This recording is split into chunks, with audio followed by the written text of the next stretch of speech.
Hello, everybody, and welcome to What's the Story podcast.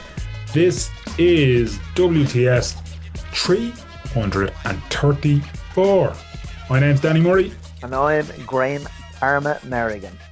Coming in loud and clear. That's a gorgeous jersey you're wearing. Retro Parma.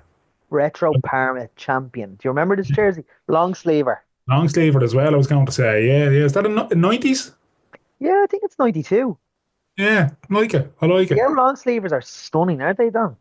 A lot of them, do you know, like those champion ones, like I think the Serie A, if you remember, like what was the Italian football show on Channel 4 back in the 90s? Oh, yeah, brilliant. And some of the, like the Fiorentina, the Lotto jerseys, do you remember them? Kappa jerseys? With the Nintendo. Oh, man. And I had it ripped up, though. The Juventus one, I think it had like a big, was it NIC or something had across it? I just remember that. Juventus, as my granddad used to call them. Juventus, yeah. I just think some of those 90s Italian jerseys particularly, and maybe it was just because he was watching, was it Football Italia? Is that what it was called? It was Football Italia. What was the man's name? James Richardson, was that? James Richardson, yeah. That was brilliant. I used to always love having the Sunday roast and then watching the Italia game, Serie A game of a Sunday. On Channel 4. Who was your team in Serie A? I think when I was younger, I liked Juventus just because my brother liked Juventus.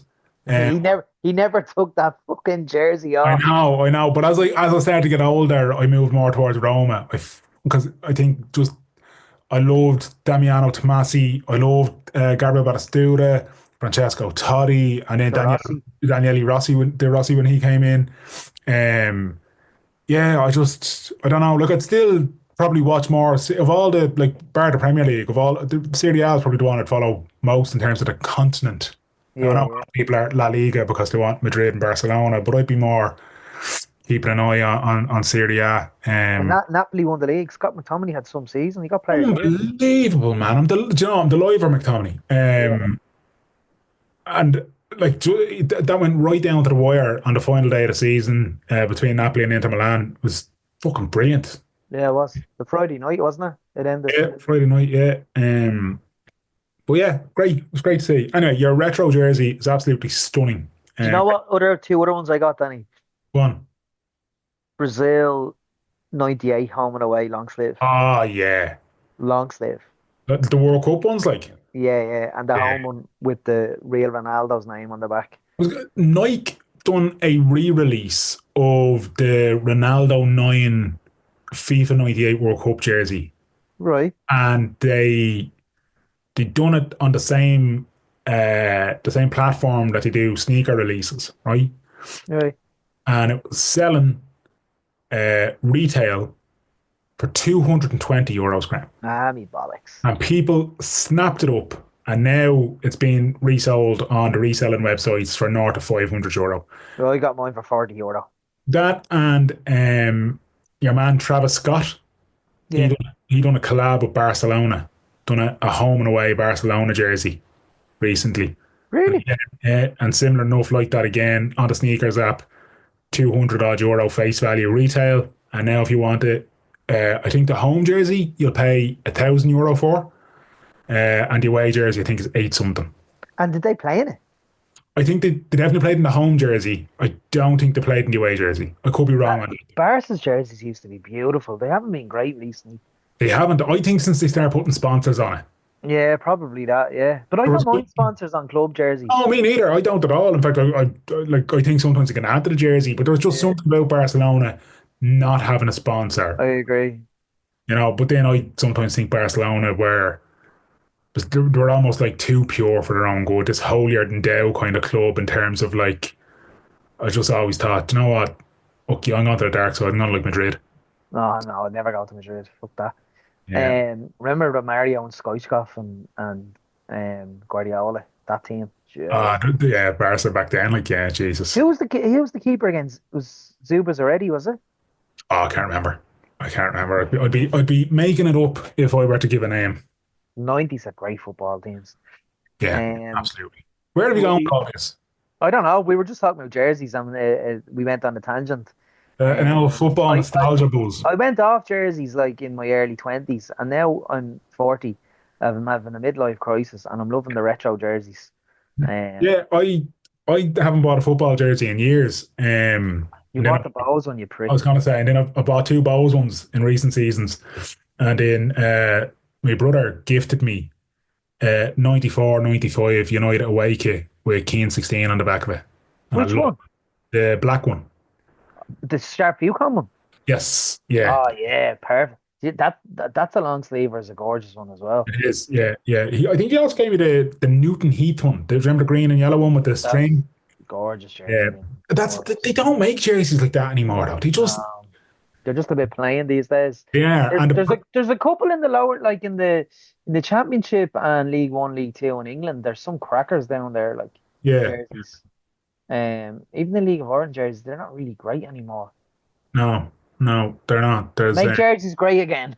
make jerseys great again. That's what we need. Yeah, But I like Champion. I love Champion as a product anyway. yeah. But they didn't make many football jerseys. No. Remember Lotto as well and Pony. They made good Oh, jerseys. stop. Oh, Jesus, Pony. Yeah. Did they do Spurs? Spurs did Spurs. They Yeah. weren't great though. Um, Lotto, though. Lotto had some unbelievable jerseys back in the day, man. I bought the uh, Danish European Championships jersey, long sleeve. Hummel? Oh, yeah, Hummel, home, massive. Anyway, Dan, I'm going to go into the interview. Dude, This yeah. week on the pod, we are speaking to two-time Paralympian table tennis player Colin Judge. Now, Colin is a gentleman, as it is, but Colin was born with the absence of both legs and part of his right arm.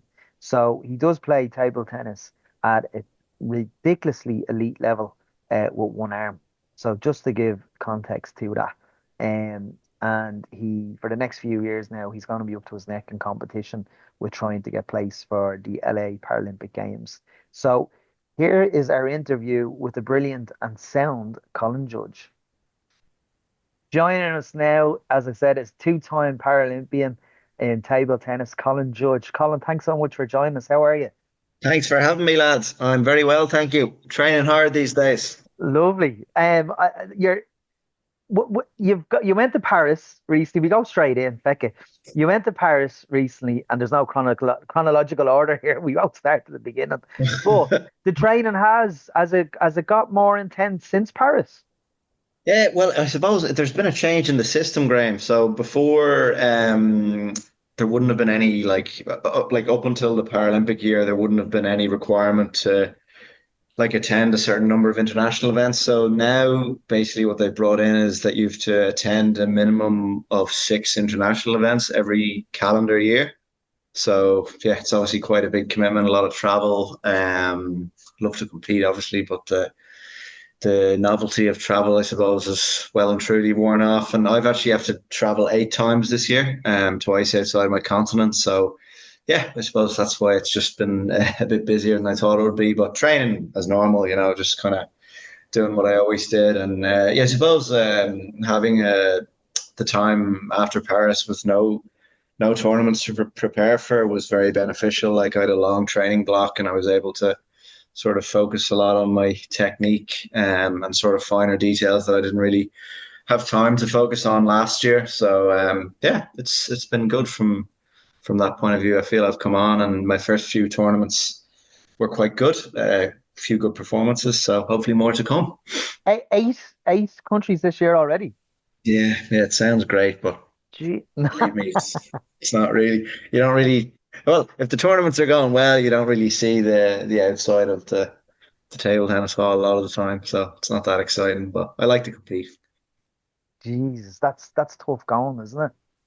It's a big, yeah, and you know yourself with the travel and the wheelchair, always something goes wrong, like, and there can be delays, and yeah, look, I can't complain. I don't have it too bad.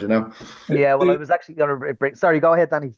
No, no, no, go on, because I don't know if you were going to go a different direction. So go on. No, I was just Danny knows well about the anxieties I have when traveling, Oh um, yeah. with our wheelchairs. Um, like say I'm a big Shamrock Rovers fan, so they were playing in February in Norway, Yeah, and I was so reluctant to go simply because I'd done so much traveling. Because I went to watch the Paralympics, yeah. um, in Paris, and between Paris and November, I'd been away watching Ireland, watching Rovers, watching the Paralympics, and I was just fatigue, anxiety, travel fatigued. So I'll probably give it a rest until the second part of this year, where it's like, ah, feck it. But has anything ever happened to your chair while traveling as an athlete? Yeah, it has, man. I'm actually have a new wheelchair coming in the next few weeks. And what was very annoying about it was, I'm sure you'll understand, a lot of people wouldn't, but the basically the frame of the wheelchair got completely bent. And I didn't notice it initially because you wouldn't notice it without like looking at it from a certain angle. But it's yeah. So basically, the front right wheel is like a little bit off the ground, and the bars like basically the front of the frame of the wheelchair is completely bent. But I didn't notice it within 24 hours. So yeah, it wasn't. I made a claim, but like I don't know, they never got back to me. But like I'm getting a new wheelchair now. Like it still works fine, but it's just like it's harder to push, obviously, because like pulls you Yeah. the wrong direction, the opposite way, the way you want to go. So and I travel with I don't know if you have one of those those electric bikes like the Patek or the I got one in February, yeah. yeah, they're the business, aren't they? Very good. Yeah, yeah. I love it anyway. It's great, gets me around. I don't drive, so they're very, very handy. But yeah, I'm always like a bit like yourself. I'm just very worried about that in particular. Well, I got to travel with that. So you So have it's two extra things to worry about now. yeah, exactly. And this one is like, yourself, it's pretty expensive and it's very, there's a lot of moving parts in it and it doesn't take much for something to go wrong or something to get broken. So, yeah, that's definitely, it's just adds to the stress of it all, really, doesn't it? The change that came in then with regard to you having to play the number of international tournaments or whatever, like, was that something that you got to plan for? Or was that something that was kind of just it's thrown you're thrown into it and you have to just figure out how you're going to one get to these places, afford to travel, go after sponsorship or whatever the case may be? Like, how much planning is there behind the scenes for you to be able to facilitate those requirements? Yeah, well, to answer the first part of the question, like, there's no choice. It's the same for everybody now. So basically, to get on the ranking list initially, you have to play a minimum of six tournaments, and then obviously to maximize your ranking, they take your best six tournaments. So someone like me, who's I'm ninth in the world, and my ranking is very important for to meet the criteria for high performance funding. I have to play more than six because obviously you can have a bad day, and like table tennis is just such a hard system. It's it's direct knockout a lot of the time. I don't have any doubles partner or team partner. Yeah. It's only single, so I basically only have one chance, and so that's why I've decided to go to 7 or 8 events this year.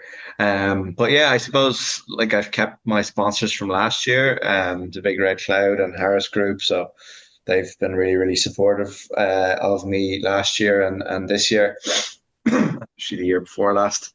So I mean, yeah, if it wasn't for them, I'd be really struggling. Like I'm obviously a carded athlete, and but I'm not working at the moment, or very Yeah. much like I do a little bit of speaking and a little bit of contract work here and there. But I gave up my full time job, so I'm quite dependent on the carding money to live here in Dublin. Um, so yeah, I mean, without sponsors and support, from family and friends over the years, I never would have been able to afford to go away and to compete. And that's what you need to do now. If you want to make it to the top, you need to train with the best and compete with the best. And Yeah. when did you start, Colin? Yeah, I started when I was 10, Graham, so 20 years Yeah. ago. Jesus. And you would have trained, like you talk about you being a two-time Paralympian, hopefully three-time, four-time Paralympian, but you would have trained with the great, or one of our greatest Paralympians, Michael Cunningham. Oh, many times. Yeah, Mick is a very good friend of mine. Yeah, I mean, he's still involved. We still play sometimes. He still coaches a lot of the development and pathway players in particular. He's always at the Irish camps, and he fixes my wheelchair as well. And with all these bloody flights, I see him every couple of weeks, like so. Yeah, Mick is Mick is a great guy, and And he's unbelievable at table tennis as well. he's very good at everything, really. He's super talented. He's just got that. He's just got an unbelievable hand and great brain for sport. I think he's so fast and strong. And even I don't even know what age he is now, but I think he's 67. He won't mind me saying, Yeah, but no, he won't mind you saying that. I think he's actually 70. is But he? Yeah, yeah, yeah, but yeah. He's definitely. he completed another season in the wheelchair basketball league this season as well. Now he Mm, didn't play as full time as he used to. He mm. played towards the latter stages of the season, but I've watched him play table tennis against able-bodied people and beat them like Yeah, easy. he's unbelievable. Yeah, Yeah, it's just a shame. We always say like that. We kind of missed each other. It was really he gave up the year that I started, and I just think we would have been such a such a doubles. strong team. Yeah, exactly. And obviously, he would have helped me a lot in my in my earlier years. I would have had someone to I looked up to him anyway, but I mean, I would have Yeah, had someone involved like that I Yeah. could have practiced with, and that I wasn't at his level back then, but he would have made me better, and he would have accelerated my progress a lot. So it's just a real shame that he, yeah, like I said, we just missed each other, different they missed. generations. Yeah. But Talk to us about your classification, Colin, in terms of competition. yeah, Has it always stayed the same, or no, no. So that was a very hard pill to swallow. Back in 2017. And this year, or at this stage, I'd been 6 or 7 years in class two. So you probably know how classification works, but the wheelchair table tennis classes go from 1 to 5, one being the most physically disabled in the chair, and 5 being the least severely disabled in the chair. And I was classified in class two around, yeah, like I said, around the age of 10 or 11, and presumed that it was something that was never going to change because I was obviously born with my disability. Nothing ever changed from that point of view. But I won the European Championships in 2017, and I was reclassified at the event following that. There was a protest from Poland, the guy who I beat in the final of the European Championships was Polish, and that was that really. Yeah, I mean, I suppose like disability is a really difficult thing to quantify, and I do understand the decision in some ways. I was definitely physically strong for class two, not the strongest by any means. Um, but I suppose then I'm at the lower end of class three now, and I suppose the hardest thing about it was that it just happened so quickly with no warning. I didn't really feel that they gave me the time of day. Like the classification was over in 8 or 10 minutes. So basically, they had their decision made before they even looked at what I could do or my medical history or anything like that. So I suppose I was quite bitter about that. They didn't really look at it the way it should have been done, the way it's done now. Like I know a lot of my friends are on the Pathway program, and I always think it's funny that they have like 60, 70 minute classifications, but they destroyed my career in 7 or 8 minutes. And, it's just, I suppose that's, I could talk about it all day. I'm not going to go on any further about it. But I suppose, look, the biggest positive that I can take out of it is, that I'm a much better player because of it. I was Yeah. very much thrown in the deep end. It was just a very, very hard adjustment. Class three is the most competitive wheelchair class. It's the biggest class. The top 2 players in the world are in class three in men's wheelchair. So yeah, it's the hardest class, you could say, the biggest class. And I suppose I went from being number 4 in the world in class two to 30 something in class three and way outside qualification for Tokyo 2020. And bearing in mind, I'd missed Rio by 1 place in 2016 when I was in class two. So it was a very tough time, but I suppose with weeks and months reflection, I kind of looked at it positively and looked at it as an opportunity to improve. And I suppose now looking back, well, I'm not going to say I wouldn't have it any other way. I'd like to have won the Paralympics and be on big funding and big sponsorship, like the way I think that I sort of dreamed that I would be in Tokyo. But yeah, look, it was a setback, and I know no matter how I'm measured now, I know that I'm 10 times the athlete I was back then, and a much better person because of it as well. So, yeah, it's that sport. There's kind of there's highs and lows, as I'm sure you know, and you just kind of classification is a funny one. Like you could talk about it all day. It's not a fair system, is I think Yeah. the best way to the quickest way to describe it. But you've just got to try and be your best, and no matter how I'm measured, I know that I'm trying to do that. There's an awful lot of like resilience coming across in how you're talking about that and kind of taking that setback and taking that sort of unfair treatment towards the classification. But like we had Mark Rowan on last year and he was talking about sort of the Paralympics problem of Mm. classification in hand cycling and across the board really. So it's one of those things where it feels like there's this massive elephant in the room, but it's not, and especially because the para sports probably don't get the attention they deserve.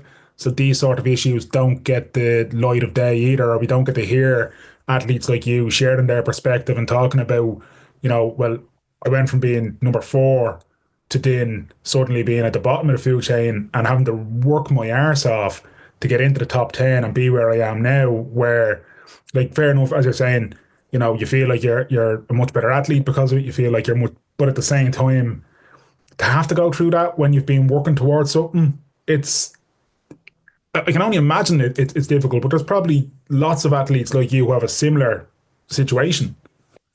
100%. Yeah. I mean, I suppose like that's the thing with classification. There's always someone at the lower end and someone who's lucky and is at the upper end. And I suppose when I was in class two, I was at the upper end. Um, but then obviously when I was classified into class three, I was a small fish in a big pond again, and sort of towards the bottom, and really, I suppose, limited physically in comparison to, I would say, the majority or all of the players in class three.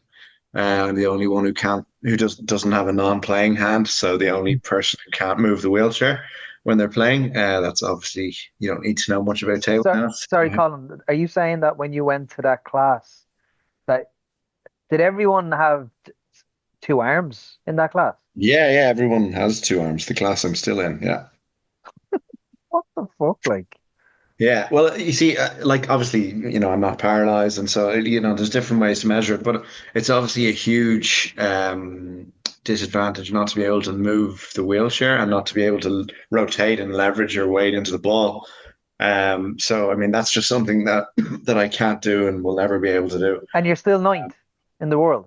Ninth, yeah, yeah. So I've come a long way, and Unreal, unreal. we're on the way up.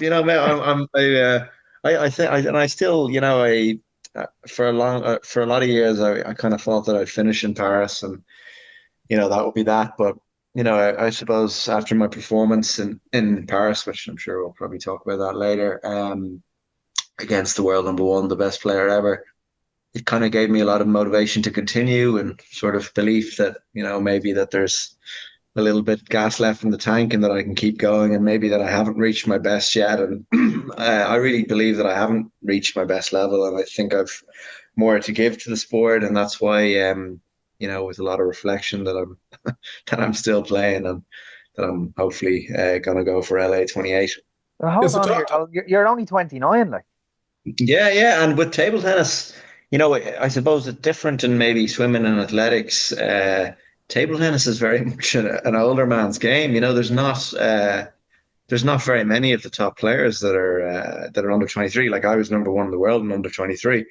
Um, and like there isn't, I would say, not talking down any of the younger athletes, but they're not, I suppose, highly ranked in men's. A lot of the top, like say the world number one that I was drawn against in Paris, he's 9 years older than me. So you know, it's a little bit mad. I don't know what really the reason for that is. It's probably just because it's a very mental game, very technical, and experience plays a massive role Yeah. in tennis. It's like you often see it with football. Goalkeepers often don't hit their best until they get to that kind of you know, 31, yeah, 32. into their sort of early 30s and whatever, because I Yeah. think the mental bit has to catch up with the physical bit or whatever it is. But it's fascinating when you're saying it, because like you were what, 27, 28 in at the Olympics in Paris. Mhm.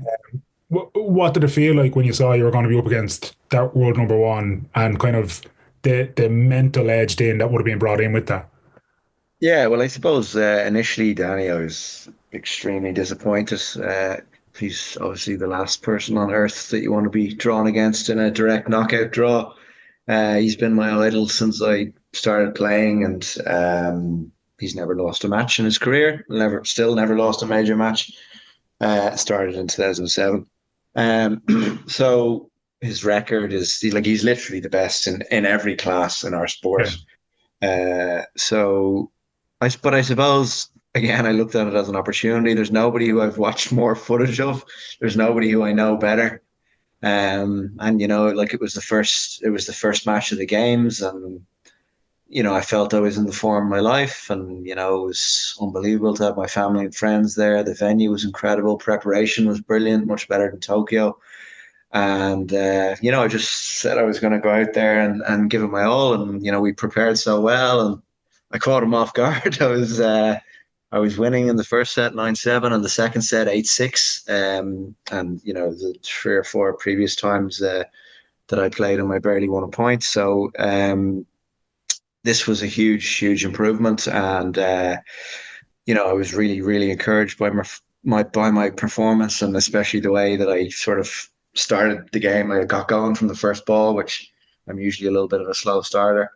But I suppose he's not the world number one and 5-time Paralympic champion for nothing, and he he managed to sort of turn the game a little bit. Certainly in the crucial moments, he was able to step it up, and I just didn't have enough in the tank. And once sort of the first 2 games got away from me, then the third he was pretty comfortable. But um, I was really proud of my performance that day, and I just felt if I What what's was what's the playing, what's the sports psychology like when you're going against your hero? Nine, yeah, I seven, mean, eight, six. What like I what what are you suppose, thinking in your head? like I don't think I would have been overly. I think I've managed to control my nerves a lot better over the years. I was very nervous in Tokyo, because it was just, even though there was no crowd, it was just, there was such a build up, and there was huge importance placed on the event, I suppose, from my side. It was the be all and end all. And, then when Paris came around, I was a little bit more mature. I'd had the experience of the games already. And, now I was playing the best player in the world, and I had nothing to lose. And, I've always enjoyed playing in the amazing conditions. I can tell you, I don't get to do it here too often in Ireland. So Yeah, uh, yeah. well, it's a real treat, like, to play in such amazing conditions, and to play in front of a crowd, which again is not something that I'd be doing too often in Ireland. So it was a real privilege, and I suppose, like, I went into the game with nothing to lose. Like I said, I watched a lot of this guy. I knew what the game plan was. I knew I had to basically make every connection count. Every ball has to be good, because if it's not, I don't have a chance to win a point, really, because that's how good this guy is. So I suppose of course, there was nerves. There was a lot of noise, like, which I wouldn't be used to. There was lights and music and all the rest. But I suppose I think I dealt with all that very well. Because I think I was aware this time. I knew what to expect, and I think from that point of view, I managed, like, the occasion, and my psychology side of it and my nerves quite well.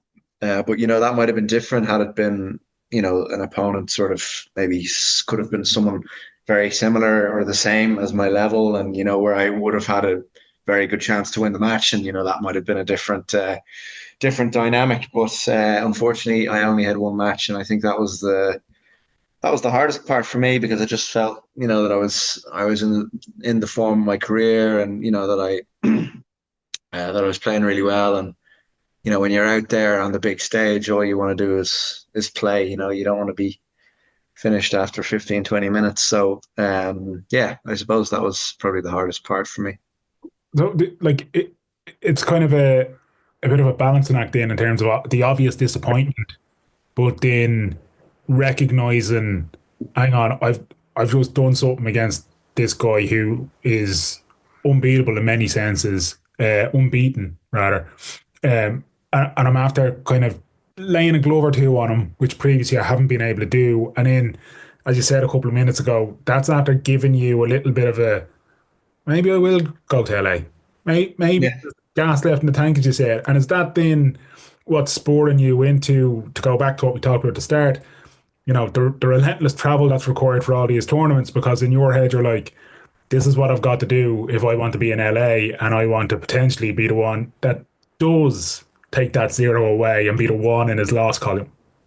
Yeah, 100%. Like, Paris gave me a lot of sort of motivation and encouragement, as I said, and I obviously took a break after Paris. But then we sort of, my coach and I, we went back to the drawing board, and what did we do well? What can we do better? And we made a plan. And like I said earlier, it was really nice because obviously the year of the Paralympics was extremely busy, and you had an event every 2 or 3 weeks, and it's really, really difficult to focus on the sort of intricacies and small parts of your technique when you've got a match on Saturday and you have to perform. It's very difficult to start changing your technique or the way you serve. But this now I had time, and we put a lot of work in. I think a lot of athletes took long breaks after Paris, and that's completely fair enough for a lot of athletes. But I think I took 4 or 5 weeks off, and I got back at it, and I think we put in a lot of good work, and it's I've had some very good performances, like in the first three events of the year.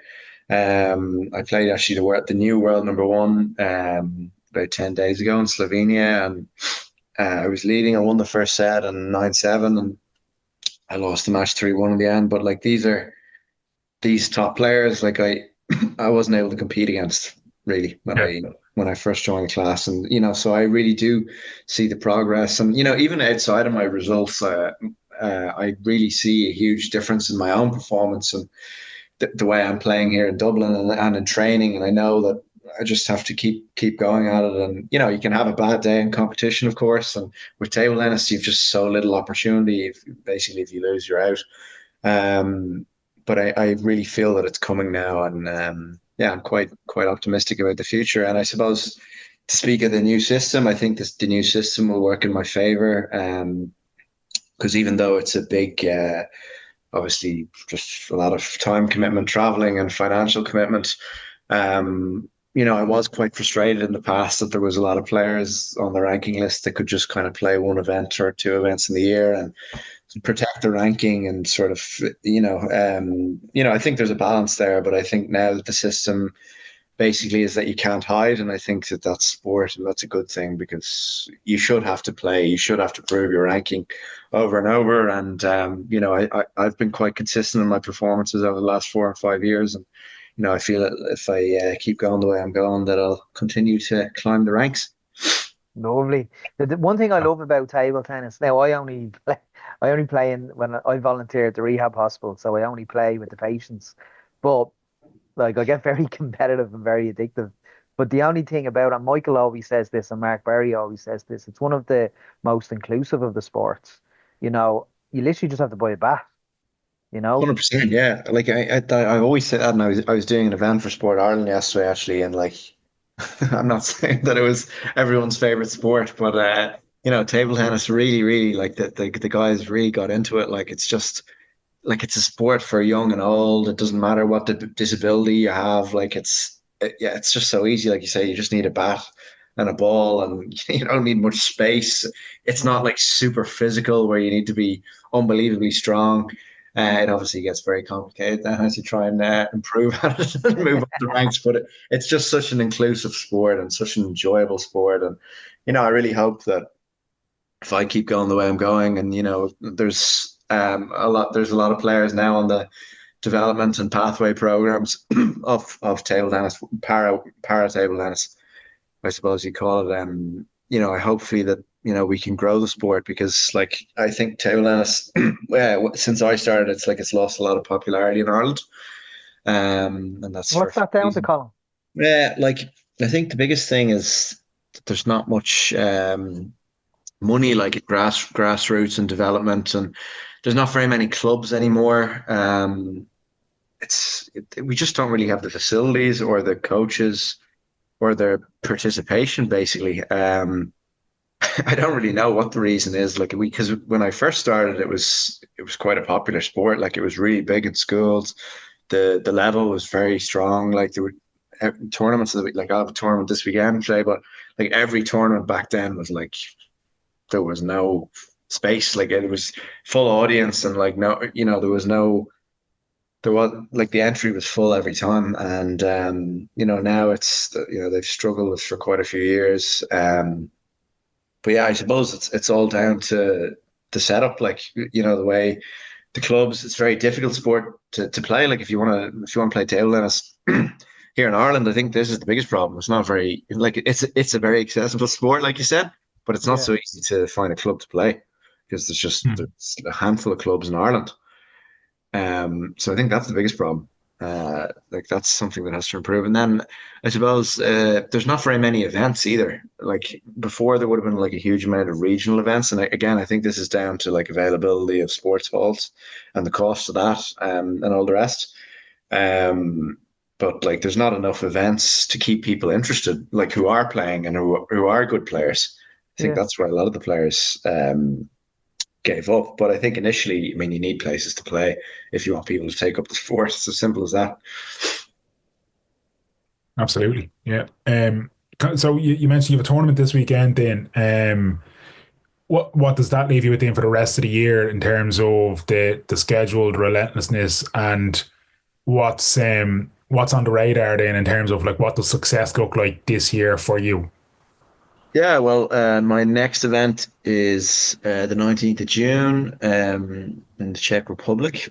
And then I'll have a trip to the US for a training camp and a competition in July. And then Brazil is going to be in October, Brazil Open. And then I'm going Wow. to, huh? Yeah, it's not a bad spot. Again, I probably won't see the outside of the training hall, but luckily I've been to Brazil for a month there last year, so I can't complain too much. And it wasn't for table tennis.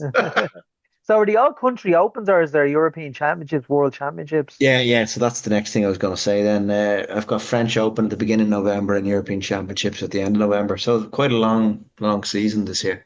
Yeah, yeah. It sounds like it's and again like that. Like I mean, you're continent hopping there, which obviously Mm. comes with its own complications and everything. Like you explained there already about even just the anxiety with the chair, but even just like travel's grueling. It Sorry, yeah, yeah, takes it's it out tough. of you. Like so the recovery part of that as well, then, and getting yourself right is obviously a big part of it. Yeah, I mean, I think we're lucky like that. We managed to get out a day or two before, for practice days, basically before the event. I think we made that mistake too many times in the beginning, where the flight's delayed. You arrive at 4 a.m. in the hotel, and you have to play at 9 a.m. So we don't do that anymore. We always Jesus. go the day before the practice day because it's just yeah, it's too difficult. But obviously that adds to the cost. But suppose you have to find that happy medium between preparing well and trying to cut costs. But I think it's very important to be there the day before the tournament and, you know, get a feel for the hall and more importantly, just rest up and eat and drink well, get to know the environment. So the aim is LA then.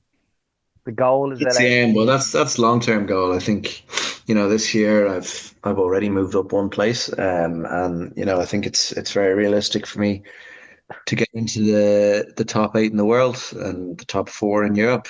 Um, I have been the top four in Europe for the last couple of years, but there's Ukrainian fellas overtaking me there. Oh Um, no. so yeah, I have to try and catch him now over the next few months. Can uh, I ask about the I'm just going back. You know the Polish fella that put in the protest against you. Is he still yeah, competing? he is. Yeah, yeah. He's number one in the world as well. So Of course he is. Of yeah, course he yeah, is. So he puts in the complaint because a bit of envy yeah, like there and yeah, yeah. it's I mean, crazy, isn't it? Because you see that like Danny referenced Mark Rowan there about hand cycling, but you see it even in wheelchair basketball now. Like I just feel the decision makers are nearly trying to classify disabled people out of our sport, Yeah, and it's like, this is our sport. Like, this is for people with disabilities. It just gets very frustrating. There's lads yeah. that have been playing wheelchair basketball for years, maybe a 4 or 4.5 classification, are now not classifiable. It's bonkers. Crazy. Yeah, I mean, like I said, it's a difficult thing to quantify, but like, I think the first thing that I would say about my own classification is that it's ridiculous that anyone can protest a classification, especially a powerful federation like Poland. That luckily that's you can't do that anymore. But that's absolutely ludicrous. That Yeah, person who I beat in the final of the European Championships can make that call. Yeah. And you know, and then I think the second thing that I would say is that if there is a classification review, that it should be done properly, and with more than one classifier, and they should take the time. They should look at all the medical documents which I had prepared, and they should look at me in the training hall, but more importantly, when I'm competing, and then make yeah, their decision, Yeah. and think about it for a while. Not But after less to than make 10 the minutes. decision like this is just like, yeah. Sorry for going back there, Colin. I'm a bit irate at the Polish no, dude, no, so I wanted to yeah, see where he was so I can stick my fingers up to him. yeah, 100%. Colin, listen, thanks so much for your time. We will both Oh, be man. looking out for you. Obviously watched your match in Paris, and Yeah, yeah, I was sweating for you. But yeah, yeah. obviously I knew the guy was number one, but I didn't know kind of, I suppose, that you're putting a story to it that, you looked up to him. He was one of your heroes. And Yeah. there is a niceness to that story. So maybe hopefully down the road you can, Hollywood movie and beat him maybe. Yeah, well, that would be nice. Or maybe he'll retire. That'd be even better. Deadly. Colin, thanks so much for your time, right? Keep in touch. Thanks, Graham. Thanks, Danny. Yeah, I really enjoyed that. Thanks for having me. Huge thanks to Colin for his time and for joining us there and speaking so candidly and openly as well about some of the obstacles that have been very much put in his way. Yeah. Uh, and the situation around that, but also then just in terms of his approach and giving us a kind of a behind the scenes look at that sort of elite athlete that we often try to champion on this podcast when we talk to some of the para athletes. Generally, don't think they get enough spotlight, and I think it's a pity as well that sometimes the 4 year cycle rolls around and everybody wants to speak to them when the Paralympics is on, and then it's a long 3 years. So, yeah, I think there should be more done to talk to Colin and other Irish para athletes who are working hard to, like he was describing, stay up the rankings, get through those tournaments, and make sure that they're in a position to get to LA in 3 summers' time. So. Absolutely. Danny, what was it? Did you told me years ago that like individual sports athletes, they get to their pinnacle. Is it 1,000 hours? Oh, yeah, well, Is that just shitty?